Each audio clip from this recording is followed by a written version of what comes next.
I've been through a breast cancer journey. I did a self-test and it was not intentional. As I was bathing, I held my breasts and I touched one of them and I felt a small lump. I didn't take it serious at first. Then the following morning, I did the same and I felt the same lump, and I could feel the other breast didn't have it, but one breast had something small and hard in it. The following morning, we went to hospital, and when we went to hospital, they told me to go for a scan. When I went for the image, the imaging center told me to go for mammography, and both of them confirmed that there's something that is abnormal or there's a lump. So they told me to go to an oncologist, and the oncologist told me to do a biopsy. When they did the biopsy on the lump, they confirmed that it was cancerous. It was one of the worst days in our lives, me and my husband and my family. So I had to go back home to break it down to the children who were still young by that time. It was terrible. Everybody was shouting in the house as if somebody has died. Then I had to go and tell my mother. It was terrible for her. In fact, she got mental disturbance for some period. They had even to admit her. The treatment I did, I don't think it would have helped as much as has helped if I didn't have family love. Someone going through treatment, first thing is to have faith, to be strong, and to have love. If you have those three, then the treatment will be easy for you.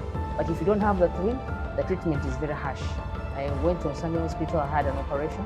After some few weeks, I started chemotherapy, which took some 6 months. After that, I went for radiotherapy at Mulago Hospital. Then I started hormonal medication until 2016. So I went to South Africa in 2016. I did the PET scan, and the PET scan showed that the cancer was still there. I came back to Uganda. I organized funds through family and friends and traveled to India with my husband. We spent there 1 month. I did another breast operation. I did my first chemotherapy cycles there. Then I carried my other cycles this way because it was very expensive to stay in India for 4, 5, 6 months. Before I went back, I got a misfortune. My veins were not taking in the chemotherapy well, so we decided to use a vein on the leg. Somehow during the process, the chemotherapy burnt my leg. They did some plastic surgery on the wound. I did another checkup with the PET scan, and by that time, I'd finished my second cycle of chemotherapy.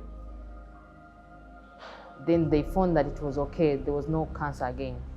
So I registered again, and they did my plastic surgery on that leg, and I came back to Uganda. So they told me to go back after 2 years for another PET scan.